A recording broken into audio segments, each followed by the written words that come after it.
안녕하세요. 저는 두 번째 인생을 살고 있는 40대 후반의 여자입니다. 죽다 살아난 것도 아닌 제가 왜 두 번째 인생이라고 했냐면요. 제 인생은 그 일을 계기로 주변 환경도 마음가짐도 모든 게 다 달라졌거든요.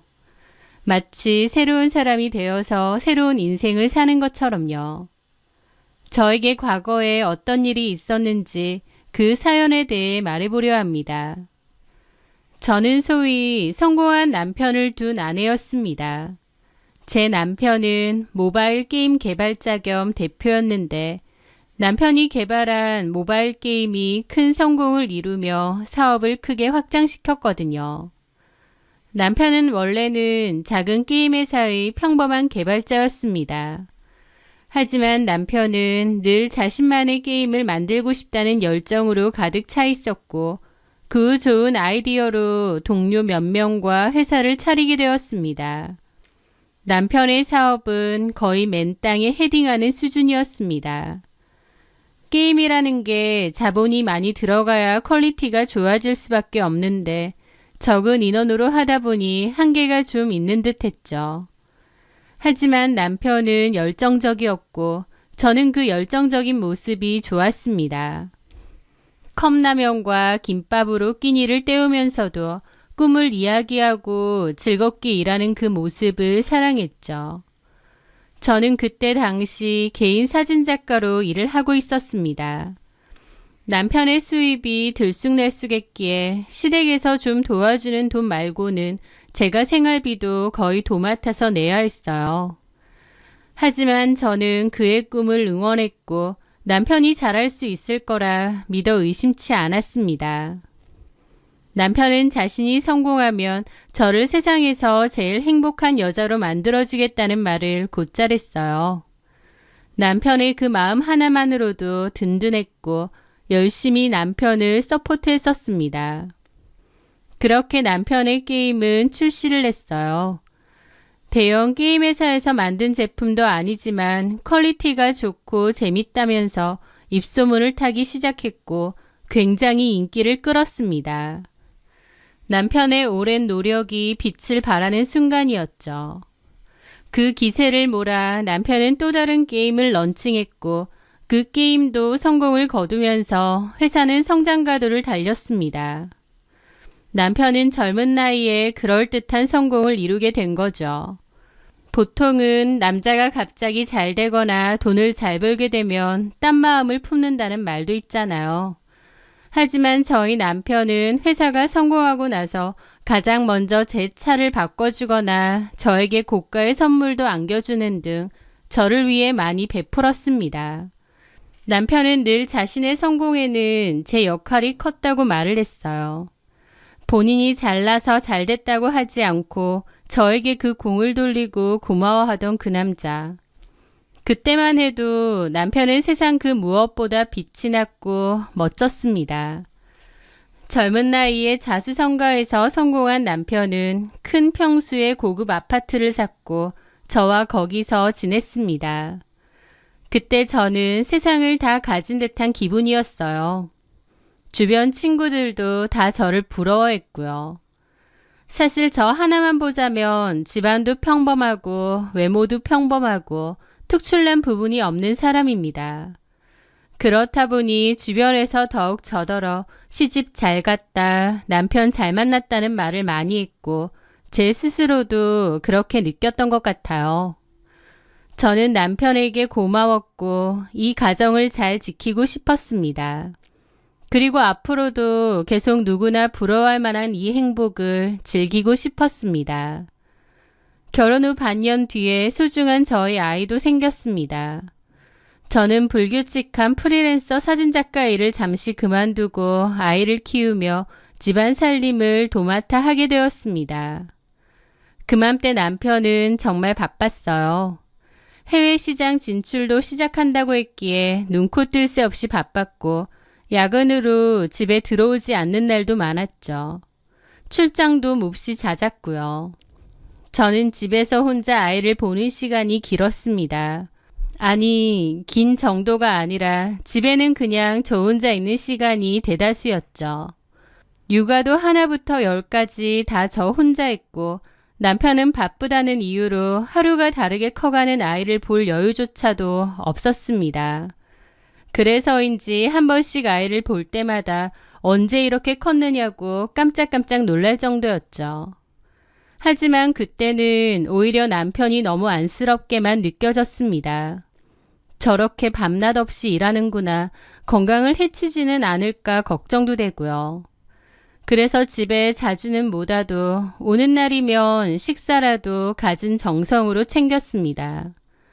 제가 음식 솜씨가 또 좋은 편이라서 남편도 제가 차려주는 밥을 너무 좋아했어요. 집에 있는 시간이 길다 보니 자연스레 홈 인테리어에도 관심이 많이 생겼고 집안일에도 신경을 많이 썼습니다. 지금 가만히 돌이켜보면 신경을 쓴 정도가 아니라 약간 집착하는 정도였던 것 같기도 하네요. 아이 키우는 집은 보통 장난감이나 아이용품으로 어수선하기도 하잖아요. 하지만 저는 집을 거의 모델하우스처럼 쓸고 정리하고 관리했거든요. 하루가 멀다 하고 쓸고 닦았는데 그것도 무릎 꿇고 벅벅 걸레질을 해야 직성이 풀렸어요. 남편이 집이 너무 광이 난다고 말했는데 그런 칭찬을 듣는 게 너무 뿌듯했습니다. 그리고 그게 제 할 일이라고 생각했고요. 남편이 밖에서 열심히 돈 벌어오니까 저는 아이 잘 보고 집안관리 철저히 하고 음식 신경 써서 하고 제 딴에는 저희 부부가 참 이상적인 부부라고도 생각했습니다.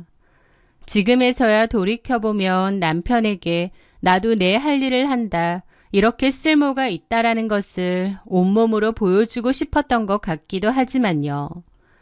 하여튼 그렇게 시간은 흐르고 흘러 아이가 초등학교에 입학할 무렵이 되었습니다. 그맘때 저희 집에는 큰일이 닥치게 되었어요.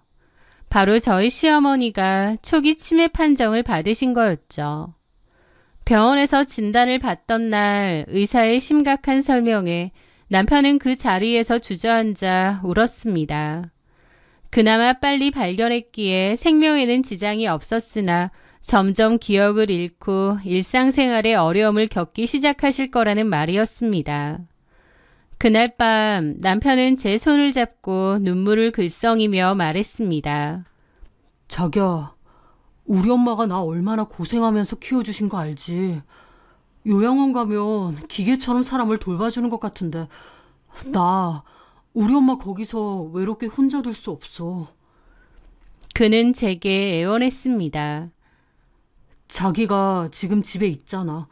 당신만큼 우리 엄마를 잘 아는 사람도 없고 당신이 조금만 고생해주면 안 될까?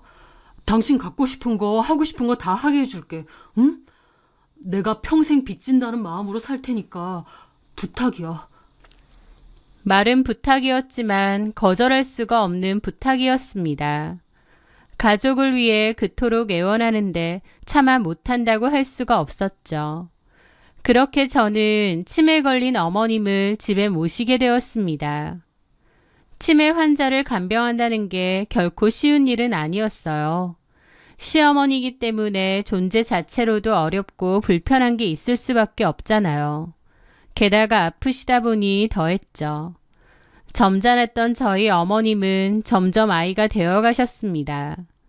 증세가 악화되면서 화장실 혼자 가는 것도 힘들어 하셨고 밥 먹는 거, 옷 입는 거 전부 제가 옆에서 도와드려야 했으니까요. 나중에는 저를 알아보지 못하고 웬 도둑이 내 집에 들어왔냐며 소리를 지르셔서 뜬 눈으로 밤을 새우며 시어머니의 방 앞을 지킬 때도 있었습니다. 그렇게 시어머니를 옆에서부터 간병하다 보니 제 생활이 아예 없어지고 나중에는 우울증 같은 게 오는 것 같기도 했습니다. 아픈 어머님 때문에 여행은 꿈도 못 꾸고 늘 집에만 매여 있어야 되다 보니 너무 힘들고 서글프더라고요. 무엇보다 아이한테 참 많이 미안했습니다. 아이한테도 신경을 많이 써줘야 하는데 온종일 어머님한테만 매여 있으니까요. 너무 힘들어서 다 포기하고 싶을 때도 있었는데 그럴 때마다 남편은 고맙다, 당신이 도와줘서 너무 힘이 된다 등등 저를 다독여주며 고가의 가방이나 현금 등을 용돈처럼 주기도 했습니다. 그때는 남편이 나의 노고를 인정해주고 고마워하는구나 생각했는데 돌이켜보면 남편 입장에서는 너무 편했을 것 같아요. 저한테 자기 엄마 맡겨놓고 본인은 조금의 희생도 하지 않았으니까요. 한 번씩 제가 힘들어할 때마다 돈이나 쥐어주고 비싼 선물이나 주면서 달래는 것만 하면 되니까 얼마나 편했겠나요. 저는 가족이니까 내 부모다 생각하자고 마음을 다잡으며 어머님을 간병했습니다. 하지만 어머님의 병세는 점점 깊어졌고 갈수록 야위어 가셨어요. 제가 아무리 갖은 재료로 음식을 해드려도 나중에는 입맛도 없으신지 잘 안 드셨고 그러다가 돌아가셨습니다. 저희 집에 오신 지 6년 만이었죠. 아무리 힘들었어도 그동안 모시고 산 정이 있다 보니 어머님이 돌아가신 게 참 슬프기도 하고 더 잘해드릴 걸 후회도 되더라고요. 하지만 한편으론 이제 내 생활도 좀 할 수 있는 건가라는 생각도 없지 않아 있었습니다. 슬프면서도 이제 내일이 끝났구나 싶어서 후련하기도 하고 그 심정이 참 복잡하더라고요. 시어머님 장례를 치르고 남편은 저에게 그동안 고생 많았다고 당신 덕에 내가 엄마한테 효도를 할 수 있었다고 했습니다. 저도 참 단순하게도 그 말 한마디에 그동안 고생했던 마음이 눈 녹듯 사라졌죠. 그렇게 몇 달의 시간이 지나고 어머님이 없는 집도 익숙해질 무렵 남편이 저보고 그러는 겁니다. 여태까지 엄마 모신다고 고생 많았지. 여행 한번 제대로 못 가봤잖아. 내가 비용 다 대줄 테니 장모님 장인어른이랑 우리 영호 데리고 해외여행 한번 다녀와. 푹 쉬다 올 수 있게 하와이 어떨까? 라는 겁니다. 그러면서 남편은 비행기 티켓, 숙소까지 다 준비를 했어요. 너무 고마웠고 저도 힐링이 필요했던지라 부모님과 아들과 함께 여행도 다녀왔습니다. 여행 갈 때만 해도 저희 부모님이 우리 사이 멋지다, 사이 잘 둔 덕에 호강한다며 좋아하셨고 저도 뿌듯했어요. 여행은 너무 행복했습니다.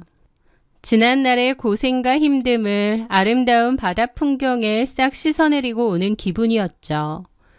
하지만 그 여행을 갔다 오고부터 저의 지옥이 시작되리라는 건 꿈에도 몰랐습니다. 일주일간의 여행 후 집에 돌아온 저는 바로 집안일을 시작하기로 했습니다. 일주일간 남편 혼자 있었을 텐데 당연히 청소든 뭐든 아무것도 안 했을 게 분명했죠. 그래서 그동안의 묵은 먼지도 닦아내고 쓰레기도 치우고 못했던 일주일간의 집안일을 해치워야겠다고 마음먹었습니다. 그런데 주방에 갔을 때였어요. 남편이 쓴 것 같은 와인잔 2개가 건조대 위에 올려져 있었어요. 와인을 마셨나 보다 별 생각을 안 했는데 가만 보니 설거지가 제대로 안 되어 있더라고요. 물로만 대충 씻은 것 같았죠. 제가 다시 씻으려고 잔을 드는 순간 일시정지가 되었습니다. 왜냐면 와인잔 하나의 입구 부분에서 희미한 립스틱 자국이 있었거든요. 물로만 대강 헹궜다 보니 미처 지워지지 못한 자국이었죠. 그걸 저는 한참 바라봤습니다. 이 집의 여자라고는 저밖에 없는데 저는 일주일 동안 집에 없었잖아요. 당연히 이 잔을 쓴 적도 없었고요. 그러면 나 말고 다른 여자가 이 집에 와서 이 잔을 썼다는 건데 도대체 누가? 그 립스틱 자국을 보는데 심장이 미친 듯이 뛰더라고요. 저는 혼란스러움을 뒤로하고 멍한 기분으로 일단 설거지들을 다 했습니다. 머릿속이 뒤죽박죽인 채였죠. 그리고 저희 안방 침대를 청소하는데 그것까지 발견한 겁니다. 바로 긴 머리카락이요. 저는 머리가 단발이고 염색도 되어 있지 않은데요. 저희 침대에서 발견된 머리카락은 기다란 염색 머리카락이더군요. 그걸 보는 순간 확신이 들었습니다. 남편이 내가 없는 틈에 이 집에 여자를 데리고 왔구나 라는 것을요. 저는 청소를 멈추고 침대에 앉아 몇 시간이나 생각을 했습니다. 남편에게 여자가 있다고? 상상도 못한 일이었습니다. 늘 바쁘고 집에는 다소 소홀한 사람이긴 했지만 그건 전부 일 때문에 그런 거고 딴짓을 할 거라고 상상도 못했어요. 그런데 제 눈앞에 떡하니 증거들이 있잖아요. 어쩌면 나한테 일주일이나 여행을 다녀오라고 한 것도 사실 이 집에 여자를 부르기 위함이었나? 그 생각을 하니 심장이 다시 미친 듯이 뛰고 아찔하더라고요. 저는 많은 고민 끝에 직접 확인해 보기로 했습니다. 그날 밤늦게 집에 온 남편은 대충 씻고 바로 잠이 들었어요. 저는 남편이 골아 떨어진 것을 확인하고 차키를 챙겨 바로 남편 차로 내려갔습니다. 그리고 블랙박스를 봤어요. 돌려보니 바로 어떤 여자의 목소리가 블랙박스 음성으로 찍혀 있더군요. 대표님 집으로 가도 되나 몰라요. 행여나 사모님 오시는 건 아니죠? 괜찮아요. 집사람은 여행 갔습니다. 아, 그러셨구나. 하긴 사모님 그간 고생 많이 하셨죠. 그래서 대표님이 사모님을 위해서 여행을 보내주신 거구나? 그렇죠. 그 김에 또 우리 소영 씨랑 좋은 시간도 가지고 싶고. 사실 대표님 집 좀 궁금하긴 했어요. 워낙 젠틀하고 깔끔하신 분이잖아요. 그런 분의 집은 어떨까? 그런 게 궁금했나요? 그럼요. 저 대표님한테 궁금한 거 많죠. 기분 좋은데요? 그 대화를 듣는데 정말 남편에게 여자가 있었구나라는 것이 확실해지고 억장이 무너지는 것 같았습니다. 어떻게 나한테 이럴 수가 있나 싶기도 하고요. 저는 차 안에서 울었다가 머리를 쥐어 뜯었다가 한참을 괴로워했습니다. 그렇게 눈물을 철철 흘린 채로 올라와 남편을 거칠게 깨웠어요. 자다 깬 남편은 어안이 벙벙한 채로 저를 봤고 저는 눈물 콧물 흘리며 블랙박스 음성을 들려줬습니다. 남편도 당황하더군요. 저는 그 앞에서 펑펑 울었습니다. 남편은 아무 말도 하지 않았습니다. 사과도 하지 않았고 변명도 하지 않았고 그냥 가만히 있더라고요. 저는 침대에 얼굴을 묻고 꺼이꺼이 울었죠. 남편이 죽이고 싶을 만큼 미웠습니다. 생각 같아선 너 죽고 나 죽자 그러고 싶더라고요. 남편을 정말 많이 믿고 사랑했던 만큼 그 배신감이 엄청났습니다. 하늘이 무너지는 것 같은 충격이었으니까요. 그래서 처음엔 도저히 남편 얼굴도 못 보겠고 끝을 내자는 생각도 있었어요. 하지만 시간을 두고 생각했는데 이혼은 못하겠더라고요. 소중한 내 가정이 있고 또 자식이 있잖아요. 그리고 여태까지 지켜온 내 생활이 있는데 내가 왜 이혼을 해야 하나 싶더라고요. 너무 억울했습니다. 그 일 이후로 남편과 저는 일주일가량 아무런 대화도 하지 않고 지냈습니다. 남편은 그때까지도 저에게 어떠한 말도 사과도 하지 않더군요. 그게 참 괘씸한 일이었지만 저도 굳이 왈가왈부하지는 않았습니다. 그러다가 일주일 정도 되었을 때 제가 얘기를 좀 하자고 했어요. 남편은 제가 무슨 말을 하든 다 겸허히 받아들이겠다고 하더라고요. 남편은 제가 이혼하자고 할 줄 알았던 것 같은데 제가 그랬습니다. 어떤 여자를 만나는지는 모르겠으나 여기서 그냥 덮을 거다. 더 이상 캐지도 않을 거고 묻지도 않을 거다. 그러니까 당신도 당장 그 여자와 끝내라 라고요. 제가 내린 결론은 그거였습니다. 한 번은 덮어줄 테니 그 여자랑 바로 끝내라고요. 저는 이 가정을 지키고 싶었고 이혼할 생각이 없었기에 제가 할 수 있는 말은 그게 최선이더군요.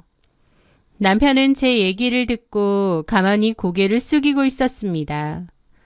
그러더니 고개를 끄덕이면서 제 말대로 하겠다고 미안하다고 말하더군요. 그렇게 남편과의 대화는 끝이 났습니다. 그리고 그 후 그 일에 대해 말하지 않았어요. 속은 썩어가는 느낌이 들었지만 제 입으로 덮고 넘어간다고 했으니 그러자고 마음먹었습니다. 남편도 잠깐 딴짓을 하긴 했지만 남편에게도 저희 가정과 저희 아이는 소중할 테니 가정을 지키고 싶을 거라 생각했습니다. 제가 이렇게 말을 했으니 무슨 말인지 알 거라고 생각했고 남편도 최소한의 양심이 있으면 그 여자랑 끝내고 다시 가정에 집중할 거라고 생각했죠. 하지만 그 모든 것은 다 저의 순진하고도 멍청한 착각이라는 걸 알기까지는 그리 오래 걸리지 않았습니다. 한동안 저희 집에는 숨막히는 침묵만이 흘렀습니다. 저희는 한 공간에 있으면서도 서로를 보지 않았고 꼭 필요한 말이 아니면 입을 열지 않았습니다. 저는 밤마다 잠을 설쳤어요. 남편의 휴대폰이 작게 진동이라도 하면 심장이 철렁 내려앉았죠. 그 여자인가? 아직도 연락하는 건가? 안 끝낸 건가? 온갖 상상이 꼬리에 꼬리를 물고 저를 괴롭혔습니다. 한동안 남편은 집에도 일찍 왔습니다. 회사 일로 매일 바쁘다고 하더니 들킨 이후로는 제 눈치를 보는 건지 칼같이 일찍 퇴근하더군요. 아이와 시간도 보내고 제게 말을 걸며 어색한 농담을 던지기도 했습니다.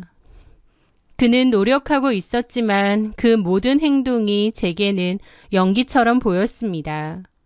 그의 웃음은 공허했고 그의 다정함은 죄책감에서 비롯되었다는 걸 느꼈죠. 덮고 살겠다고 하면서도 이따금씩 남편과 그 여자의 다정한 대화가 떠오를 때면 잠도 안 오고 미치고 이가 바득바득 갈릴 정도로 속에서 천불이 올라왔습니다. 하지만 그냥 견뎠어요. 제가 거기서 남편을 닥달하고 몰아세우면 남편이 더 멀어질 것 같은 불안감도 있었거든요. 하지만 한번 어그러진 믿음은 깨진 유리잔 같아서 결코 다시 붙일 수가 없는 것 같습니다. 그 위태로운 평화는 그리 오래가지 않았어요.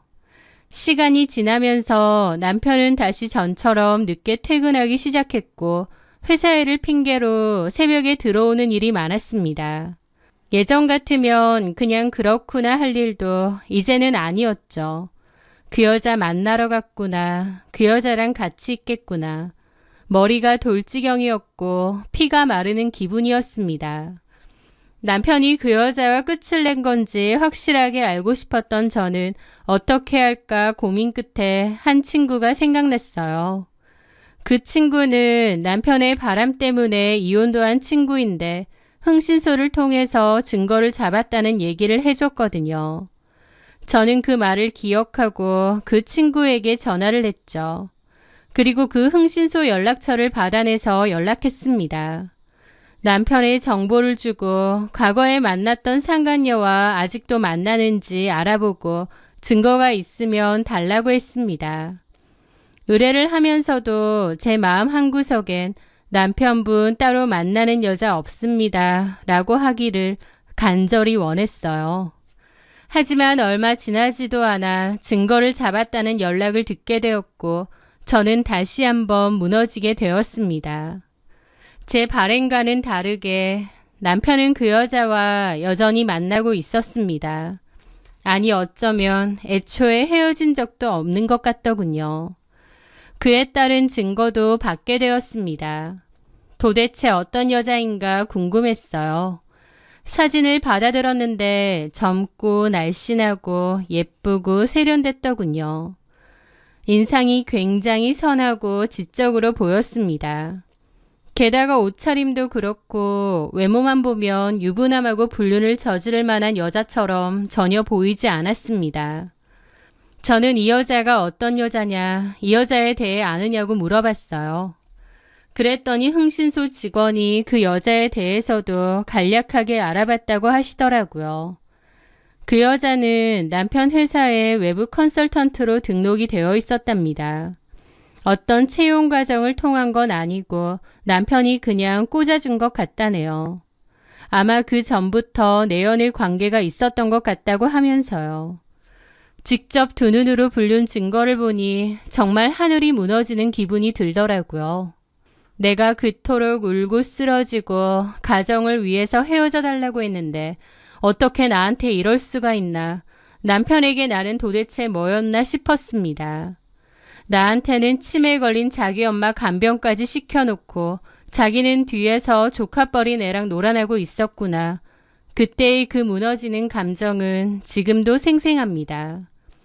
흥신소 직원은 이 여자가 어떤 여자인지 좀 더 캐기를 원하느냐 물었고 저는 추가금 걱정 말고 좀 더 알아봐 달라고 했습니다. 최대한 자세히요. 그렇게 증거를 들고 온 저는 남편에게 이야기를 하자고 했습니다. 무슨 일인데? 그때 그 여자랑 안 끝냈지? 갑자기 뭔 소리야? 그 여자가 회사 컨설턴트로 등록돼 있어? 어? 그걸 어떻게... 당신이 사람이야? 나한테 이러면 안 되지. 당신 아무것도 없을 때부터 곁을 지켜온 게 나야. 치매 걸린 당신 엄마를 6년 동안 간병해 준 것도 나야. 그런데 어떻게 나한테 이럴 수 있어? 저는 서러움에 눈물을 펑펑 흘리며 따졌습니다. 그런데 남편의 반응은 기가 막히더군요. 저한테 최소한 미안하다라고 할 줄 알았는데 오히려 자기 뒤를 이렇게 본격적으로 캤느냐며 무섭답니다. 그러면서 그래, 들켰으니 솔직하게 말할게. 나도 더 이상은 숨기고 감추고 싶지도 않아. 나 그 여자가 너무 좋아. 내가 살면서 이렇게 누군가에게 푹 빠지고 좋아할 수도 있구나. 나한테 그런 감정이 있구나 처음 느꼈어. 당신을 참 많이 좋아했었는데 이 여자 만나고 알게 됐어. 아, 그건 사랑이 아니었구나. 사랑이란 건 이런 거구나 라는 것을. 라는데 억장이 무너지더라고요. 그게 지금 내 앞에서 할 소리야? 당신한테 미안하지 않은 건 아니야. 정말 미안해. 죽을 만큼 미안해. 나도 사람 새끼인데 안 미안하겠어? 근데 한 번 사는 인생 진짜 사랑하는 사람하고 살고 싶어. 그 여자가 내 운명 같아. 그 여자를 위해서라면 내 모든 걸 바쳐도 아깝지가 않아. 그 여자가 뭐가 그렇게 좋디? 나도 모르겠어. 사람이 사람 좋아하는데 이유 없잖아. 그냥 내 운명인 것 같고 그래. 그럼 나는 뭐야 당신한테? 남편은 아무 말도 하지 않더라고요. 저는 참담한 심정으로 남편에게 이혼을 원하냐 물었습니다. 남편은 그렇다고 하더라고요. 기가 막혔죠. 얼마나 그 여자한테 미쳐 있으면 조강지처고 자식이고 나 몰라라 하고 이혼해달라 하나요? 너무 어이가 없으니 화가 나다 못해 그냥 서글프더라고요. 네가 사람 새끼냐고 울고불고 가슴을 쳤지만 남편은 아무 감정 없이 가만히 있더라고요. 그러더니 당신이 고생한 거 알아. 우리 아들 이만큼 잘 키워주고 6년 동안 우리 엄마 간병해준 것도 고마워. 나 그거 모르는 인간 아니야. 그래서 나도 다 생각해놨어. 당신이 좋게 이혼만 해주면 더 묻고 따질 것 없이 이 집 당신한테 바로 넘길게. 이 집 얼마인지 당신도 잘 알잖아. 저희 아파트 시세가 좋다는 건 저도 잘 알고 있습니다. 이 아파트가 제 소유가 된다면 계산적으로는 저한테 손해가 아니라는 것도 잘 압니다. 하지만 그 얘기를 듣는 순간 이게 무슨 개소린가 싶더라고요. 10년 넘게 같이 산 아내에게 어떻게 이럴 수가 있을까요? 집 줄 테니까 이혼해달라고 말하는 남편 놈을 보는데 죽을 만큼 힘들었습니다. 남편에게는 제가 쓸모없는 사람, 이제는 인생에서 사라졌으면 하는 사람이 됐다는 게 정말 비참하더군요. 지네 엄마 간병시킬 때는 가만히 있더니 간병 끝나고 필요가 사라지니 이혼해달라 하고 이용당했다 생각하니 눈물만 났죠. 저는 처음엔 집이고 뭐고 싫다고 이혼해 줄 수 없다고 했습니다.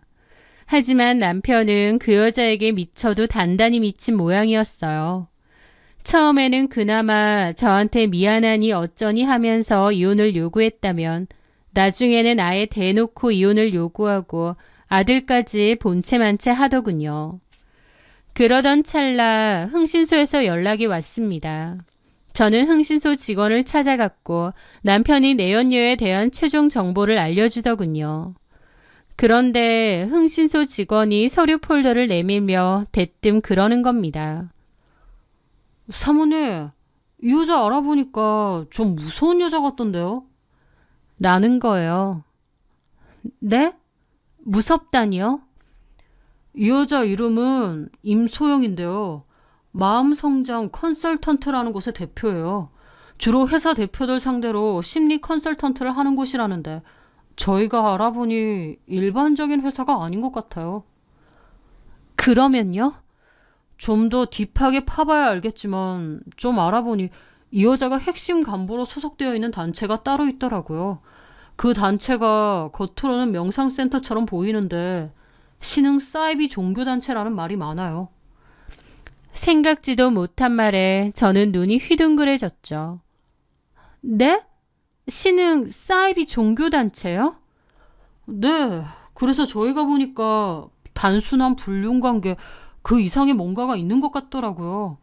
이 여자가 그전에도 성공한 CEO한테 접근한 적도 있었고 또 주변 조사를 해보니 사업의 성공이 사실은 보이지 않는 기운 덕분이니 어쩌니 하면서 나쁜 기운을 없애주면 더 큰 성공을 끌어들일 수 있다는 주장을 많이 펼치고 다닌다네요.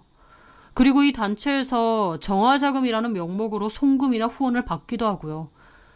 그래서 저희가 조사해본 결과로는 단순한 불륜관계가 아닌 것 같고 어쩌면 남편분의 재산을 노리고 계획적으로 포교 활동을 하는 건 아닌가 싶기도 한데. 저는 그 말을 듣고 어안이 벙벙했습니다. 남편이 사랑해서 죽겠다는 그 여자, 진짜 운명을 만난 것 같다던 그 여자. 그런데 사실은 어떤 목적을 가지고 접근한 사이비 종교의 간부라니요. 저는 일단 자료를 받고 집으로 돌아왔습니다. 그 자료들을 하나하나 살펴보는데 정말 많은 생각이 들더군요. 남편에게 당장이라도 그 여자가 어떤 여자인지 아느냐, 너는 등신같이 속고 있는 거다 라고 알려주고 싶기도 했습니다. 하지만 한편으론 절대 그렇게 하지 않겠다 다짐했습니다. 제가 왜 그걸 알려줘야 하나요? 아픈 시어머니를 6년이나 간병한 아내를 배신하고 젊은 여자에게 미쳐서 가정을 내팽개친 그 인간에게 제가 그런 말을 해줘야 될 이유가 없죠. 그리고 이미 그 여자에게 푹 빠진 상태라 제 말을 들을 것 같지도 않고요. 그렇게 좋아 죽겠는 여자고 네 간이고 쓸개고 다 줘도 아깝지 않다고 했으니 어디 그렇게 해봐라는 마음이 들었습니다. 그래서 저는 그 서류를 가장 깊숙한 서랍에 넣어버렸고 남편에게는 그 어떤 말도 해주지 않았습니다. 저는 남편에게 복수하고 싶은 마음이 있었고 그 여자의 정체를 알려주지 않음으로써 나름의 복수를 한 거였죠. 그 후 저는 남편에게 말했습니다. 이혼 서류 갖고 오라고. 원하는 대로 이혼해주겠다고요. 남편은 제가 드디어 이혼해주겠다고 하니 신나서 이혼 서류를 들고 왔습니다. 저보고 계속 이렇게 이혼 안 해주면 소송이든 뭐든 할 거라고 으름장까지 났었는데 제가 갑자기 마음을 바꿔서 협의 이혼 해준다고 하니 신바람이 났죠. 저는 일단 이 집부터 나한테 명의 이전 해줘라. 그리고 아이가 성인이 될 때까지 양육비 제대로 지급해라. 그러면 바로 협의 이혼 진행하겠다 했습니다. 남편은 당연하다고 알겠다고 했죠. 그렇게 저는 집을 제 앞으로 돌려놓고 양육비에 대한 각서도 공증을 받았습니다. 그리고 이혼 서류에 도장을 찍었습니다. 그 과정에서 남편은 왜 갑자기 마음이 바뀌었느냐 묻더군요. 그래서 제가 그랬습니다. 마음도 없이 거적대기만 데리고 살면 뭐하겠어. 그 여자가 운명 같다며? 자식이고 아내고 다 필요 없을 정도로 푹 빠진 여자라고 하니까 보내줄게. 그 여자랑 어디 100년 만년 행복하게 살아봐. 남편은 이미 그 여자와 새살림 차릴 생각에 눈이 돌아가 있더군요. 자식이고 뭐고 눈에 보이지도 않는 것 같았죠. 하여튼 저는 그렇게 숙려 기간 끝에 이혼을 마무리 지었습니다. 그리고 받은 집부터 팔았어요. 이제 아이도 제가 키워야 하는 마당에 굳이 넓고 비싼 집은 필요 없었거든요. 저는 쉬고 있던 사진작가 일을 다시 시작하면서 제 스튜디오도 마련을 했습니다. 막상 이혼 후 혼자 살아보니 좋은 점도 많더라고요. 오랫동안 남편 하나만 바라보며 살았고 남편이 없으면 안 될 줄 알았는데 저 혼자의 힘으로 생활을 꾸려나가고 아이와 살아보니 그 나름대로의 행복과 재미가 있었습니다. 내가 오랫동안 집에만 있으면서 생각도 많이 좁아졌었구나 깨달았죠. 그렇게 제일 열심히 하며 활발하게 활동하면서 살았습니다. 더 이상 부잣집 사모님은 아니었지만 그런 건 중요하지 않았습니다. 내가 더 이상 누군가에게 기대지 않고 내일을 가지고 당당하고 떳떳하게 벌어서 우리 아이 키우겠다는 그 생각뿐이었으니까요. 그렇게 일에 온통 정신이 팔려 있다 보니 더 이상 전 남편에 대해서도 궁금하지도 않았습니다. 그렇게 시간이 흘러 4년 정도의 시간이 흘렀어요. 아이도 고등학생이었는데 언젠가부터 남편이 양육비를 더 이상 안 보내더라고요. 사실 초반 1년 정도까지는 열심히 보냈는데 그 후에는 툭하면 미루거나 해서 사람 염장을 질렀거든요. 그래도 보내긴 했는데 그마저도 1년 전부터 아이 끊긴 거죠. 약속한 대로 지 자식 양육비는 똑바로 줘야 될 것 아니냐 싶어 전화도 했지만 아예 연락이 되지 않았습니다. 소송이라도 해야 되나 싶다가도 너무 번거롭고 그런 일로 또 신경 쓰고 싶지 않아 고민하던 중이었는데 그때 듣게 되었습니다. 충격적인 전 남편의 근황을 말이죠.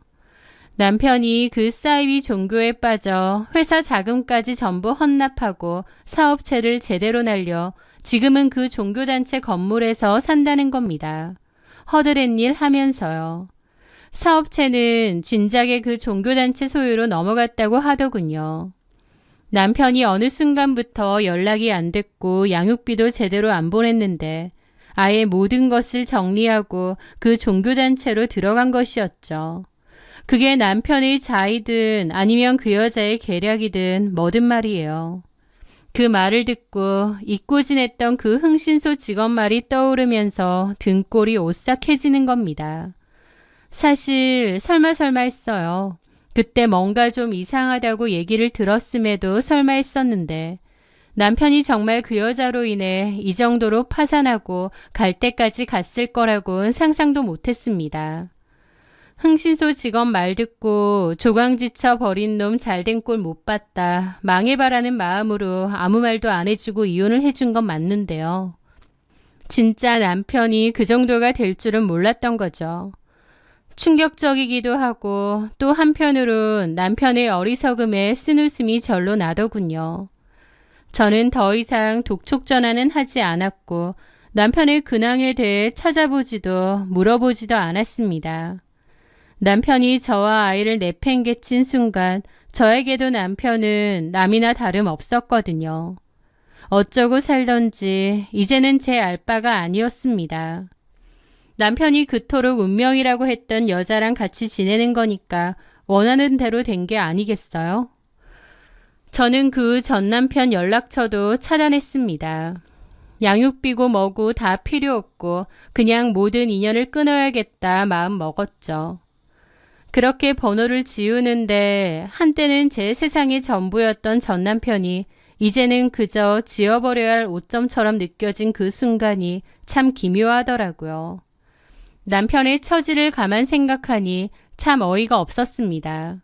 내가 한때 진심으로 존경하고 사랑했었던 사람, 초라한 반지하 사무실에서 컵라면으로 끼니를 때우면서도 눈은 별처럼 빛났던 사람, 참 대단하고 멋진 사람이라 생각했죠. 하지만 그는 스스로 성을 쌓아 올리는 법은 알았지만 그 성을 지키는 법은 배우지 못했던 것 같습니다. 진정한 성공이란 돈이나 명예가 아니라 어떤 유혹에도 흔들리지 않는 단단한 내면과 내 곁을 지켜주는 소중한 사람들을 알아보는 지혜라는 것을 그는 몰랐던 것 같아요. 아픈 어머니를 6년이나 돌본 저의 헌신은 당연하게 여겼고 사기꾼의 달콤한 혓바닥을 운명이라 착각했으니까요. 결국 본인 스스로의 어리석음으로 자신이 일궈낸 모든 것을 망가뜨린 셈이죠. 하지만 자기가 다 자초한 일이니 이제 와서 누굴 원망할까요? 본인이 잃은 게 무엇인지 텅 빈 껍데기만 남은 채로 두고두고 후회하며 살길 바랍니다. 내 힘으로 꿋꿋이 서서 일궈낸 삶은 결코 무너지지 않는다는 생각을 다시금 하게 되네요. 긴 제 사연 들어주셔서 감사합니다.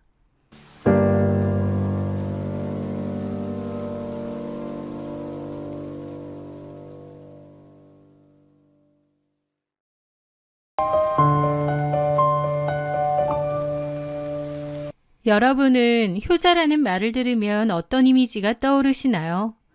아마 따뜻하고 믿음직스럽고 부모님께 헌신하는 그런 모습을 그리실 겁니다. 제 전남편이 바로 그런 효자였습니다.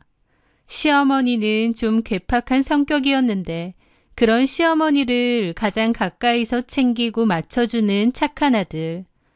동네 어른들 모두가 칭찬하는 완벽한 효자들이 바로 제 남편이었죠. 하지만 저는 이제 압니다. 그 완벽한 가면 뒤에 숨겨진 얼굴이 얼마나 소름 끼치는지 말이죠. 이 사연을 듣는 구독자 여러분들과 저처럼 평범한 사람들은 절대 이해하지 못할 그런 사건일 겁니다. 이혼하고 한동안 저도 이 사건을 입 밖으로 꺼내지도 못했습니다. 이혼의 경험이 슬프거나 억울해서가 아니라 너무나 비현실적이고 너무나 추악해서 떠올리고 싶지 않았거든요. 하지만 시간이 약이라더니 이제는 좀 가벼운 마음으로 말할 수 있게 되었네요. 제가 이혼하게 된 이유와 그 착한 효자들이라는 가면 뒤에 숨겨져 있던 진실에 대해 말해보려 합니다. 시어머니와 저는 결혼 준비 때부터 그리 사이가 좋지는 않았습니다. 시어머니는 6층짜리 건물을 소유하고 계세요. 시아버지는 돌아가시고 안 계시고요. 남편은 그런 시어머니 건물을 책임지고 관리하는 일을 합니다. 시어머니는 건물까지 소유하고 있을 정도로 여유가 있으신 분인데도 돈에 있어서는 굉장히 인색하신 분이었어요. 처음 시어머니하고 제 사이가 틀어진 일은 혼수 때문이었습니다. 시어머니가 저희 신혼집을 장만해 주셨는데요. 시어머니가 사주신 건 맞지만 또 엄밀히 말하면 남편이 산 거기도 합니다. 그게 무슨 말이냐면요. 남편은 어머님 건물 관리를 10년 넘게 했는데 월급은 정말 최소한으로 거의 알바비에 가까운 돈만 받았대요. 어머님 말로는 남편에게 줄 월급 중 당장 쓸 것만 일부 주고 나머지는 어머님이 따로 관리해 준다고 했답니다. 그리고 결혼해서 집 살 때 그거 보태준다고 하셨다더군요. 엄마 말이라면 다 고지고대로 듣는 남편은 알겠다고 했고요. 그러니까 신혼집을 사는데 들어간 그 돈은 남편의 지난 10년간의 월급이기도 한 거죠. 그래서 결론적으로 어머님이 신혼집을 사주신 거긴 하지만 거기에는 남편 돈도 상당히 들어가 있는 거였습니다. 그런데도 어머님은 저에게 그렇게 말씀하시지 않고 내가 집을 해주는 거니 고맙게 생각하고 그에 걸맞는 삐까뻔쩍한 혼수품을 해와라, 예단도 해오라고 요구를 하셨어요. 어쨌든 남편이 집을 해오는 거니 저도 당연히 혼수는 제가 할 생각이었고 저희 엄마랑 이것저것 알아보러 다녔죠. 그렇게 저희 살림에 꼭 맞는 혼수품으로 준비를 하려고 하는데 어머님은 당신이 원하는 대로 해오라고 하시는 거예요. 그러면서 혼수 품목록까지 주셨는데 어머님이 주신 품목 자체가 엄청 고가의 제품인데다 가구는 너무 앤틱하고 올드한 디자인이 많아서 제 취향도 전혀 아니었습니다. 저는 어머님께 좋게 말씀드렸어요. 남편과 제가 살 집이니 저희가 알아서 준비하고 싶다고요. 그랬더니 어머님은 저보고 날로 결혼하려는 거냐며 도둑놈 심보라는 소리까지 하셨죠. 그러면서 당신이 집까지 해주는데 혼수 같은 것도 적당히 싼 걸로 대충 하려고 하느냐며 왜 우리가 손해보는 장사를 하냐며 생난리를 부리시는 거예요. 아들 결혼이 장사인가요? 그리고 제가 준비하기로 한 혼수도 어머님 말씀대로 그렇게 싸구려도 아니었고 백화점이나 전문 가구 매장에서 구매하려고 했던 것들이었습니다. 어머님 본인이 생각한 예상과 디자인에 안 맞는다고 저한테 뭐라고 하시는 것 뿐이었죠. 게다가 당신에게는 모피코트랑 명품 가방까지 해오라고 하시는 거예요. 어머님 평소에 그런 거 입고 다니시지도 않고 명품 가방 들고 다니는 년들은 머리에 똥만 찾느냐는 소리까지 하실 정도로 그런 거에 관심 없다고도 하셨습니다. 그런데 막상 아들 결혼시키려고 하니 본전 찾아야겠다 싶어 그런 거 다 내놓으라고 하신 거죠. 그 일로 어머님과 제 사이에는 트러블이 생겼고 저는 진지하게 이 결혼을 엎어야 되나 싶기도 했습니다. 그런데 남편이 어머님을 설득한다고 했고 저랑 못 헤어진다고 붙잡았어요. 저도 그땐 남편이 너무 좋았기에 당사자들의 문제가 아니라 시어머니의 문제로 헤어지고 싶지 않았습니다. 지금 돌이켜보면 결혼에 있어서 정말 중요한 부분이었는데도 그때는 철딱서니 없게 몰랐던 거죠. 하여튼 남편이 어머님께 잘 얘기한 것 같고 그 후 다행히 어머님이 요구했던 혼수품과 예물 이야기는 들어갔습니다. 그리고 결혼 준비를 다시 시작했는데 이미 시작부터 어머님과 제 사이는 좋지 못했던 거죠. 어머님은 제가 당신의 착한 아들 꼬드기는 여우 같은 년이라고 생각하셨으니까요. 그렇게 결혼을 했으니 결혼 생활 내내 시댁 식구들과 트러블이 많았죠.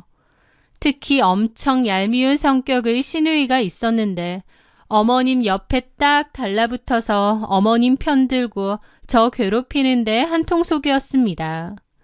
저를 거의 왕따시키듯 했죠. 저는 시어머니와 시누이 때문에 결혼 초창기부터 빠르게 지쳐갔고 결혼 잘못했구나 느끼기도 했어요. 하지만 이미 선택한 결혼이고 남편과 제 사이에는 뚜렷한 문제가 없었기에 그냥 저냥 참고 지냈습니다. 시어머니와 시누 때문에 부글부글하면 혼자 삭히고 눌러가면서요. 그러던 어느 날이었습니다. 결혼한 지도 한 4년 정도 지났을 때인데 남편이 뜬금없이 그러는 거예요. 여보, 아무래도 우리가 엄마 모셔야 할 것 같아. 갑작스러운 말에 들고 있던 숟가락을 떨어뜨릴 뻔했습니다. 뭔 소리야? 갑자기 무슨... 그리고 어머님도 혼자 사시는 게 편하다고 하셨잖아. 그랬는데 요즘은 혼자 지내니 적적하다는 소리도 자주 하시고 예진이도 결혼하고 집 나갔다 보니 더 외로우신가 봐. 자꾸 혼자 지내는 게 무섭고 싫다는 소리를 하시네. 어머님도 나 그렇게 편하지 않으시잖아. 나도 마찬가지고. 엄마랑 잘 좀 지낼 수 없어? 그 말에 저는 발끈했죠. 이렇게 지내는 게 나 때문이야? 어머님하고 아가씨가 한통속으로 나 따돌리는데. 뭘 따돌려 우리 엄마가. 당신은 안 겪으니까 모르겠지. 하여튼 같이 사는 거 나는 안 될 것 같아. 그리고 그거 당신 생각이잖아. 그런데 남편은 제 거절에도 우물쭈물 하더라고요. 실은 엄마가 대놓고 물어보셨어. 뭘? 같이 사는 게 어떻겠냐고. 왜 그러신데? 나 좋아하지도 않으시면서. 어쨌든 나는 싫어. 그럼 엄마한테 뭐라 그래? 당신이 알아서 잘 말해. 내가 그런 것까지 일일이 다 떠먹여줘야 돼? 하여튼 나는 분명히 말했어. 어머님하고 같이 못 살아. 살 거면 당신 혼자 어머님 모시고 살아. 엄마한테 뭐라고 하냐고. 나라고 뭐 마냥 좋은 줄 알아? 근데 거절할 말이 없잖아. 라면서 툴툴거리더라고요. 저는 그때 깨달았습니다. 남편에게 효심이란 어머니를 위하는 진정한 마음이 아니었습니다. 남편은 어머님 밑에서 일을 하고 있었기에 필연적으로 어머님 비위를 좀 맞추고 살 수밖에 없었어요. 진짜 어머님을 위하고 자식으로 마음을 다하는 게 아니라 그저 어머님 기분 상하지 않게 비위를 맞추는 것뿐이었죠.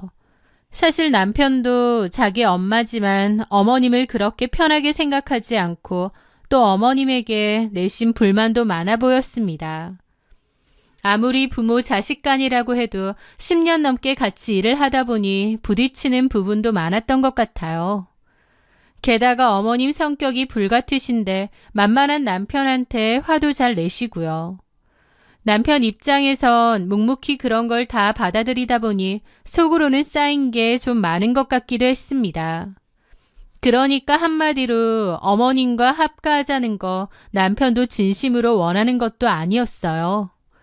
그저 어머님이 원하시니 저한테 그 내용을 전달하는 것 뿐이었죠. 어쨌든 저는 끝까지 싫다고 했는데요. 남편이 그 말을 어머님께 전한 것 같았습니다. 며칠 후 시어머니가 직접 저희 집으로 찾아오셨어요. 저도 회사 퇴근하고 집으로 와 있는데 집에 오고 5분도 안 돼서 어머님이 오신 거죠. 어머니, 갑자기 어쩐 일로 오셨어요?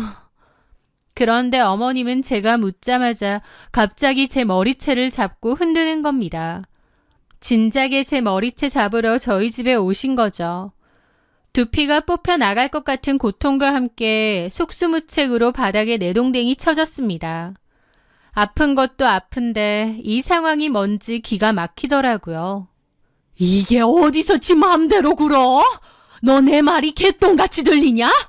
내 아들이 네 서방인 줄만 알지? 같이 살자는데 단박에 거절했다며? 야, 이 싸가지 없는 년아. 이 집이 누구 건데? 이 집 내 거야. 그런데 네가 뭔데? 그따위로 굴 거면 내 아들이랑 이혼하고 나가. 이 집에서 나가. 나는 여기서 살 테니까. 그러시는 겁니다. 저는 기가 막히기도 하고 그 상황이 너무 무서워서 눈물까지 나더라고요. 때마침 남편이 들어왔고 흥분한 어머님을 뜯어 말렸습니다. 저는 그 일로 이혼까지 생각했는데 남편이 사과하고 싹싹 빌어서 참았습니다. 어머님한테 머리채 잡히고 내동댕이까지 쳐졌기 때문에 그때부터 시어머니 생각만 해도 치 떨리고 너무 싫더라고요. 저는 그 후로 시댁에 안 간다고 했고 남편도 자기 혼자만 시댁에 갔습니다.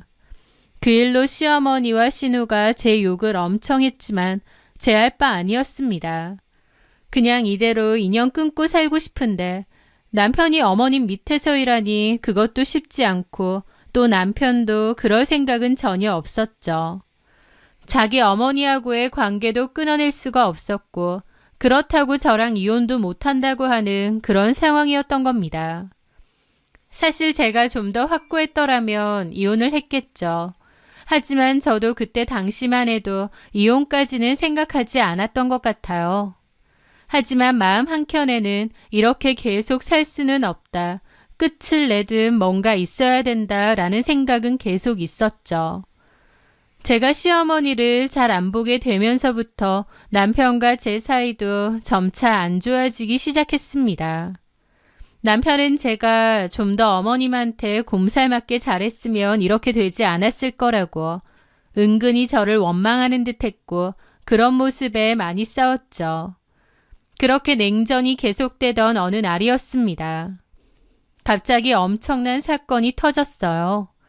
그날은 자고 있는데 갑자기 전화가 울렸고 남편이 받았습니다.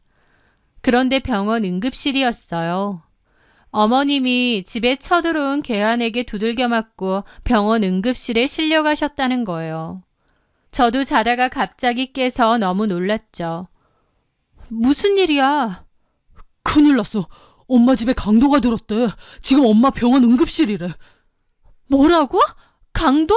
어머님은 괜찮으신 거야? 나도 몰라. 빨리 어디 꼭 가보자. 저는 남편의 말에 너무 놀라 심장이 막 뛰더라고요.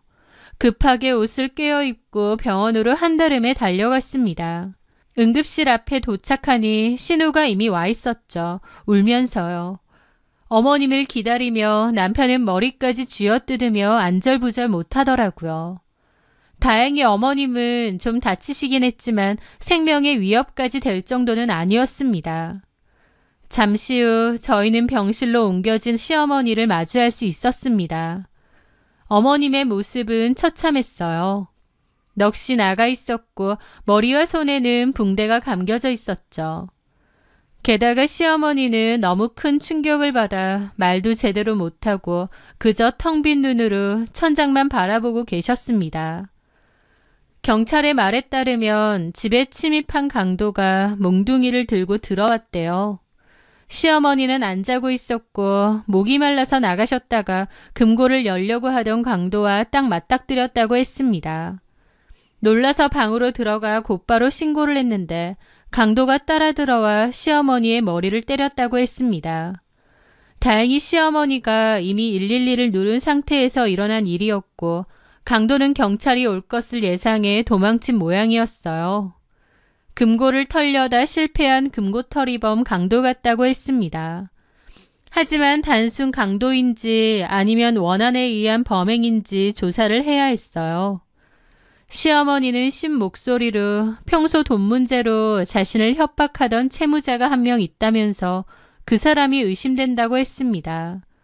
전에 어머님 건물에 있던 세입자였고 어머님하고 잘 지냈었는데 나중에 상과 관련 문제 및 돈 문제가 생겨서 점포 빼서 나갔다고 했어요. 그 뒤로 돈 때문에 서로 내용 증명 보내고 다툼이 있었다고 했습니다. 시어머니는 그 사람이 이렇게 한 게 아닌가 의심하더라고요. 경찰은 시어머니의 진술을 토대로 수사를 진행하겠다고 했습니다. 강도 사건이라니 이런 건 TV에서나 봤지 실제로는 처음 겪었다 보니 너무 어안이 벙벙하고 무섭더라고요. 무엇보다 당사자인 시어머니가 충격이 너무 큰 듯 했습니다. 다행히 빠른 신고를 했고 그걸 눈치챈 강도가 일찌감치 도망간 모양인데 어머님이 신고를 좀 늦게 했더라면 어떤 일이 있었을지 아찔하더라고요. 저는 병실에서 시어머니를 간호했습니다. 미운 감정이 없는 것은 아니었지만 어쨌든 너무 큰 일을 당하셨고 사람 목숨보다 중요한 것은 없잖아요. 저를 미워하고 괴롭힌 시어머니기 전에 나이 드신 분인데 이런 일을 당했다 생각하니 좀 안쓰러운 마음도 있었고요. 하여튼 그렇게 경찰 수사가 진행됐고 저는 병실에 틈틈이 와서 어머님을 간호했습니다. 그런데 저는 그맘때 남편의 행동이 좀 이상하다는 생각이 들었어요. 엄마가 그런 일을 당했는데 슬퍼하고 분노하기보다는 뭔가에 쫓기는 듯 불안해하고 초조해하는 게 보였거든요. 경찰이 어머님의 진술에 따라 그 채무자를 조사하고 있었는데 당연히 그 사람은 자기는 이런 일과 무관하다고 했다더군요. 하지만 남편은 그 남자가 평소에도 어머님을 위협했고 협박하고 원래도 성질이 좋지 않은 사람이라면서 좀 더 면밀하게 조사를 해달라면서 막 부추기는 느낌도 들었습니다. 마치 경찰이 더 이상 다른 가능성은 파고들지 않기를 바라는 사람처럼요.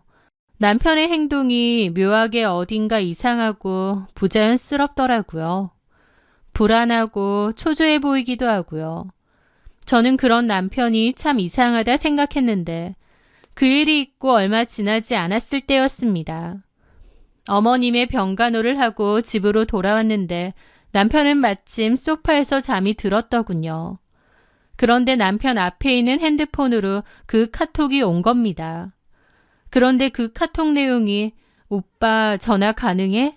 였습니다. 오빠라니 뭔가 좀 석연치 않은 카톡이었죠. 저는 고민 끝에 그 카톡을 확인해 보게 되었어요. 그리고 알게 되었습니다. 남편에게는 상간녀가 있었다는 사실을요.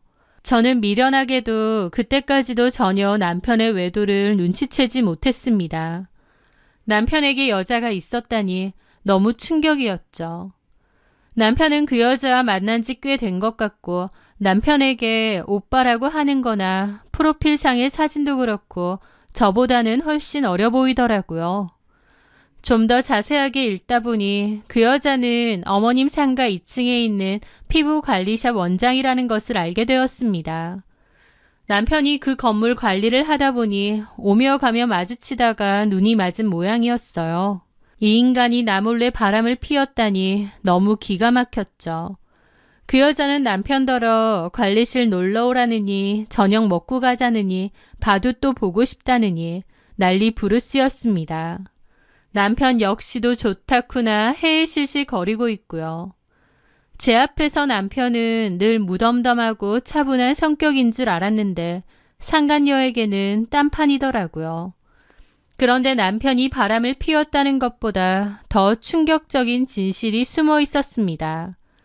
그 카톡 대화방 내용을 처음부터 끝까지 다 읽은 저는 심장이 발끝까지 떨어지는 것 같았죠. 그 안에는 인간이라면 차마 저지를 수 없는 끔찍한 대화들이 고스란히 담겨 있었거든요. 오빠, 나 돈 때문에 미치겠어. 우리 오빠도 또 돈 사고 치고. 오빠가 나 좀 도와줄 수 없을까? 나도 결혼하고 나서 우리 와이프가 내 월급 다 관리하고 있어서 여유가 별로 없는데. 그래도 건물주 사장님이 오빠 엄마잖아. 건물주 아들인데 그렇게 돈이 없다고? 그렇긴 한데 저기 있잖아. 내가 할 말이 있긴 한데 너 지금 통화 가능하지? 지금은 좀 어려운데 그냥 톡으로 해. 톡으로 할 얘긴 아니고 큰 돈 벌 수 있는 일이 있긴 한데. 진짜? 뭔데? 근데 좀 위험할 수도 있는 일이라서 일단 통화하자. 그렇게 하고 톡은 끊겨 있더라고요. 그리고 그 다음 톡은 이렇게 이어져 있었습니다. 너네 오빠한테 잘 얘기했지? 그렇긴 한데 너무 떨리고 무섭네. 우리 오빠 걸리면 어떡해? 잘해야 돼. 실수 없이. 엄마가 여기저기 원한 산 사람이 많아. 돈 문제 때문에. 그래서 괜찮을 거야. 나도 그렇게 진술할 거고. 알았어. 그러면서 남편은 상간녀에게 저희 시어머니의 집 구조, 금고 위치, 심지어 금고 비밀번호까지 상세하게 알려주었습니다. 저는 입을 틀어막았죠.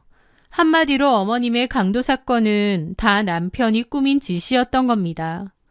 남편은 그 상간녀의 친오빠를 이용해 범행을 저지르려고 했더군요. 게다가 시어머니가 돈 때문에 원한을 산 채무자가 있다는 사실을 이용해 그 사람에게 죄를 뒤집어 씌울 계획까지 세웠고요. 어머님 강도 사건이 터진 후에 둘의 대화는 더 과간이었습니다. 어쩌지? 오빠도 이런 일은 처음이라 너무 당황했나 봐. 오빠네 어머니가 자고 있을 때 해치우려고 했는데 오빠 어머니가 잠도 안 자고 갑자기 튀어나와서 신고까지 해버리니까 너무 당황했대. 일단 만나서 얘기하고 이런 카톡은 하지 마. 내가 갈 테니까 일단 나와. 그 카톡이 끝이었습니다. 그리고 좀 전에 상간녀가 통화 가능하냐고 톡이 왔던 거고요. 그 톡을 다 읽은 저는 휴대폰을 쥔 채 바닥에 주저앉았습니다. 온몸이 사시나무처럼 떨렸습니다. 분노를 넘어선 공포가 저를 덮치더군요. 제가 지난 몇 년간 함께 살아온 남자, 그 다정했던 남편은 사실은 악마 그 자체였습니다. 자신의 어머니를 돈 때문에 저렇게 처참하게 만들고도 눈 하나 깜짝하지 않는 사람의 탈을 쓴 악마였던 겁니다. 저는 그날 밤 뜬 눈으로 밤을 새웠습니다. 그리고 결심했습니다. 이 지옥 같은 연극을 내 손으로 끝내겠다고요. 저는 조용히 그들의 모든 대화 내용을 캡처하고 제 개인 이메일로 전송했습니다. 그리고 다음 날 경찰서에 들렀다가 어머님이 계신 병실에 다시 찾아갔습니다. 시어머니한테도 이 진실을 얘기해줘야겠다고 생각했거든요. 그런데 어머님은 제가 병실에 들어설 때부터 저를 마음에 안 든다는 듯 쳐다보고 있는 겁니다. 시어머니 죽을 고비 넘기니까 그제야 며느리 노릇 좀 하는 거니? 아들, 딸 다 놔두고 어머님 간병해 주는 게 저밖에 없는데도 저렇게 말하시더라고요. 저는 어처구니가 없어서 일단 아무 말 안 했죠. 그런데 내가 결국 이렇게 된 것도 따지고 보면 다 네 탓이다. 네? 그게 왜 제 탓이에요? 내가 합가하자고 했지? 합가하자고 했는데 네가 싫다고 해서 내가 혼자 살다가 이런 봉변을 당한 거 아니야. 집에 사람 복닥복닥하니 많았어 봐라. 아들내미라도 떡하니 집 지키고 있었어 보라고. 그럼 내가 이런 일을 당했겠니? 노인네 혼자 산다고 소문나니 이런 일을 당한 거지. 어머니, 이런 일 당한 것도 제 책임이라 그 말씀이세요? 그래, 늙은 시어머니 혼자 살게 냅두니까 이런 일도 겪는 거다. 너 아쉽지? 콱 죽어버렸어야 되는데 내가 멀쩡해서. 어머님 말씀이 너무 지나치시네요. 그리고 지금 이 순간에도 어머님 간병하러 오는 거 저밖에 없는 건 모르세요? 소 잃고 외양간 고치면 뭐해. 진작 합가했으면 이런 일도 없었지. 저는 도저히 못 참겠더라고요. 바로 가방 챙겼습니다. 저 그냥 가겠습니다. 그래, 가라. 너 가는데 내가 해준 집에서도 그냥 짐 싸들고 나가.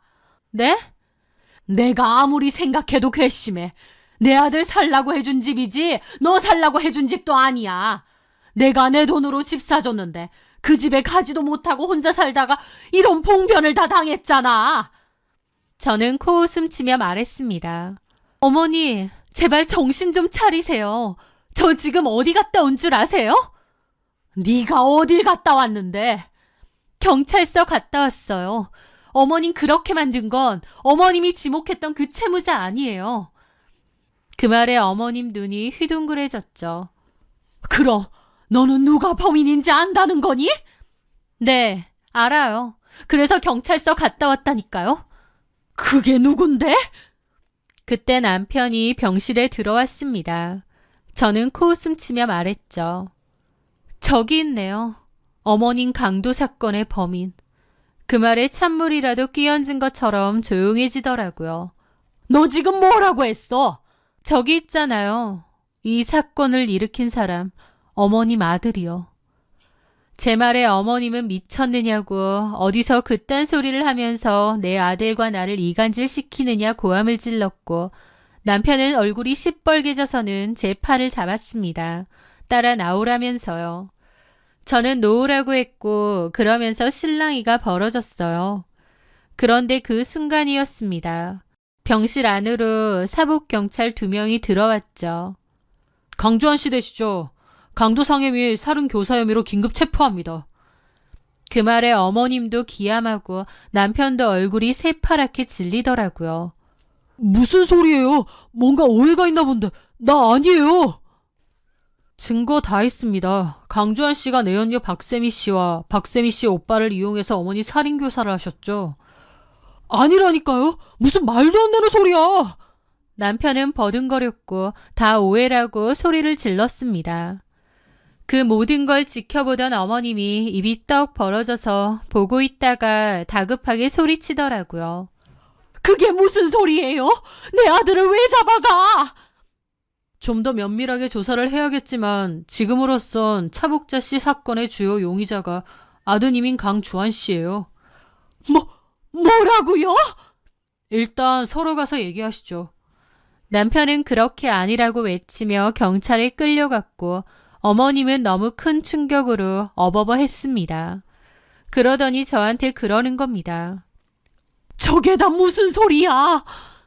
들으셨잖아요. 어머님 그 사건 다 저 사람이 꾸민 짓이에요. 어머님 재산 노리고 어머님 보험금까지 노리고요. 뭐라고? 주환이가 왜? 어머님 속으로 낳은 자식인데 저 속을 제가 어떻게 알겠어요. 그러면서 다 저 때문이라고요? 아니요. 다 어머님 아들이 저지른 짓이잖아요.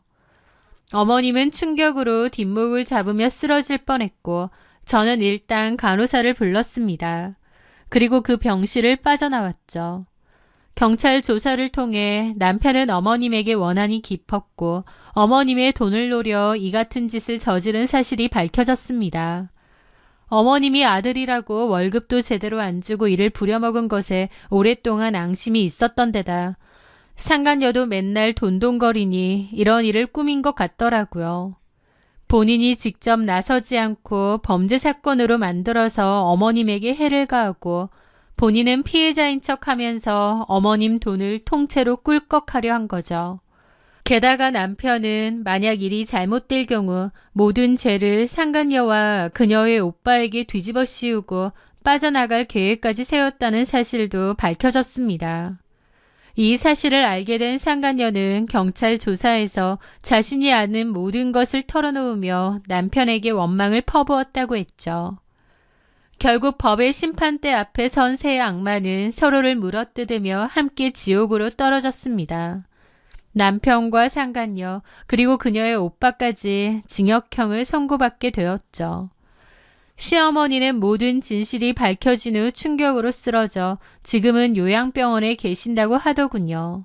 저는 그 후 진행된 이혼 소송을 통해 이혼을 했습니다. 제가 그날 남편의 카톡을 발견했으니 망정이지 아니었으면 이런 배우가 있는지 꿈에도 상상 못했을 겁니다. 남편은 어머님에 대한 원망이 컸다지만 사실 직접적인 원인은 돈이 컸습니다. 그러니까 한마디로 돈 때문에 어머님을 해하려 한 거죠. 그 생각을 하면 모골이 송연합니다. 자기 어머니한테도 그렇게 하는데 저한테 안 그러겠나요? 만약 그 상간녀와 관계가 깊거나 제가 필요 없다고 판단되면 저한테도 그런 짓을 저질렀을 것 같더라고요. 겉으로는 그렇게 착해 보이고 점잖아 보이는 사람이었는데 사실은 속에 무시무시한 칼날을 숨기고 있었다는 게 오싹합니다.